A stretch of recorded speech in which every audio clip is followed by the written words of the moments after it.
Buenas tardes, mi nombre es Sebastián López, estudiante de la carrera de Derecho, cursante del trimestre número 7, esta vez en la materia de Derecho Procesal Penal. Y hoy hablaremos sobre los actos procesales y las nulidades. Primero hablaremos qué son las nulidades procesales en el derecho penal venezolano. Bueno, es un proceso penal que es como garantía fundamental del debido proceso y la tutela judicial efectiva, donde asegura que los actos procesales cumplan con la formalidad de los procesos judiciales. Y como fundamentación constitucional y principios del debido proceso tenemos el artículo 49 de la Constitución de la República Bolivariana de Venezuela, que te habla o que establece los principios del debido proceso. ¿Qué quiere decir esto? Que garantiza la defensa, la presunción de inocencia, el derecho a ser oído, el derecho a opinar, y también estipula la observancia de las formalidades esenciales para su validez, para la validez del proceso judicial.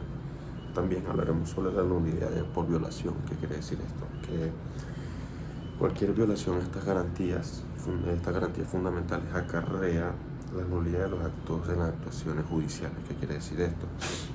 Que por algún error, sea voluntario o involuntario, esto acarrea la nulidad de ese acto, como por ejemplo un acto de comunicación, un auto de admisión, donde se admite el expediente. Si tiene algún error, el tribunal ordena la corrección de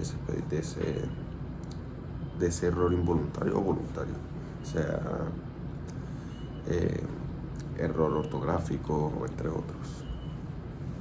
Ahora hablaremos sobre los principios rectores de las nulidades según el Código Orgánico Procesal Penal. Primero hablaremos sobre la taxatividad y legalidad, estipulada en el artículo 174 del Código, que no solo declara la nulidad en casos expresamente escritos en esta ley, sino que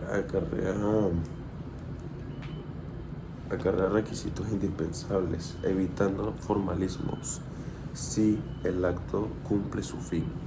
¿Qué quiere decir esto? Que una vez que el acto, el expediente o entre otras cumple su fin, ya no se tiene que cumplir con formalidades porque ya se declara extinguido el procedimiento del asunto. También hablaremos sobre la trascendencia. ¿Qué quiere decir esto? Que requiere que la inobservación haya causado un perjuicio irreparable de los derechos, no solo una mera inconserverancia, sino que todo este proceso haya violado algún derecho.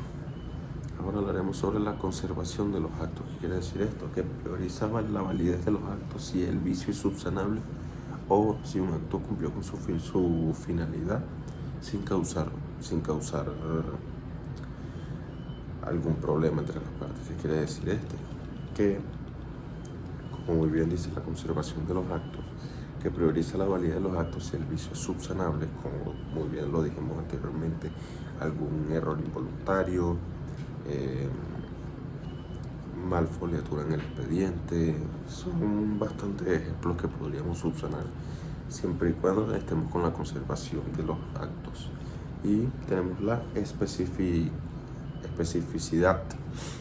¿Qué quiere decir esto? Que la nulidad se declara cuando el acto procesal no cumple con los requisitos esenciales interpuestos por la ley. ¿Qué quiere decir esto?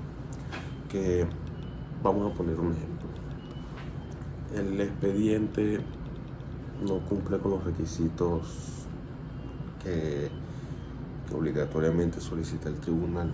Esta solicitud, vamos a decirlo así, por solicitud,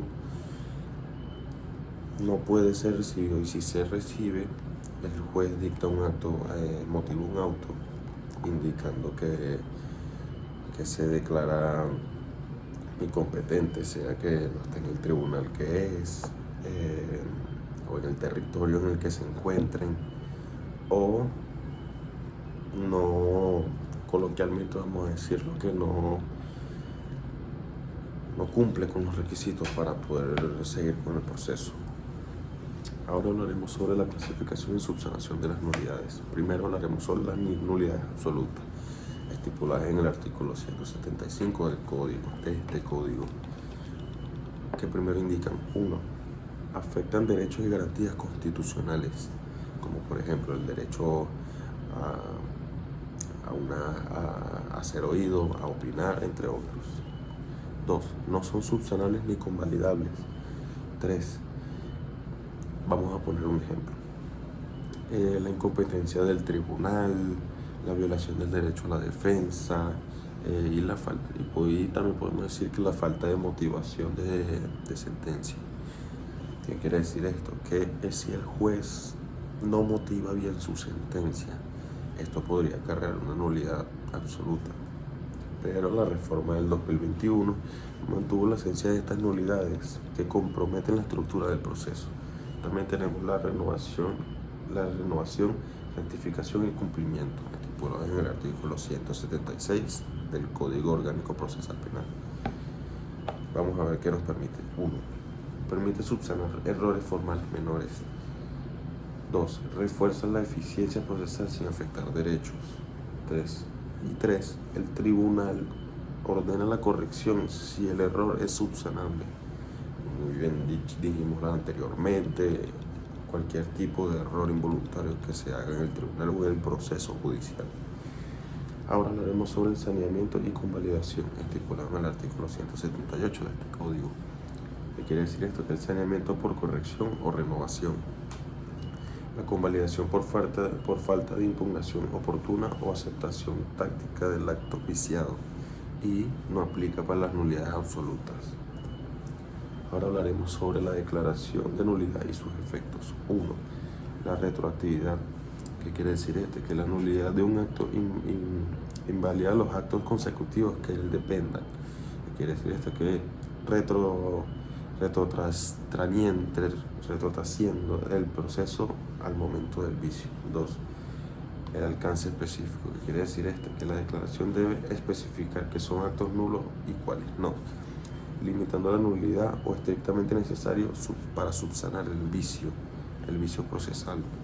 Y 3. La responsabilidad. ¿Qué quiere decir esto? Que puede aplicar responsabilidad disciplinaria o administrativa para funcionarios judiciales o en observaciones de formas o garantías. ¿Qué quiere decir esto? Que cuando se declara la nulidad y ve que hay un vicio hecho por algún funcionario público o funcionario judicial, se procedería a aplicar un expediente por conducta, procedimiento administrativo, mejor dicho, la cual ahí se investigaría por qué fue que se hizo ese vicio, ese error. Y también hablaremos sobre la reforma del 2021. Esto es muy importante porque habla de la doctrina y la jurisprudencia. Primero, la reforma de septiembre de 2021 busca la celeridad y eficiencia procesal. Mantiene nulidades absolutas, mantiene nulidades absolutas. 3. Evita el uso dilatorio de la nulidad y promueve la subsanación de los vicios menores. Y la doctrina y la jurisprudencia, que indica esto. 1. La doctrina venezolana, que lo dicta el ciudadano Arteaga Sánchez, es clave para la interpretación. 2. La jurisprudencia del TCJ, especialmente de la Sala de Casación Penal, delimita principios como la trascendencia y la convalidación. Y 3. Establece criterios vinculantes para tribunales inferiores. Y para concluir, podemos decir que la nulidad en el Código Orgánico Procesal Penal es muy importante, ya que ayuda a las personas a que tengan un acceso judicial y que tengan una tutela judicial efectiva, que no se violen ninguno de sus derechos fundamentales, que es el derecho al acceso a la justicia, y podemos decir que la reforma del 2021 de este código, del Código Orgánico Procesal Penal, busca no menoscabar a todas las personas para poder tener un país libre de estas nulidades, ya que estos son procedimientos muy delicados y se tiene que subsanar todo este tipo de cosas. Bueno, muchísimas gracias, espero que les haya gustado. Buenas tardes.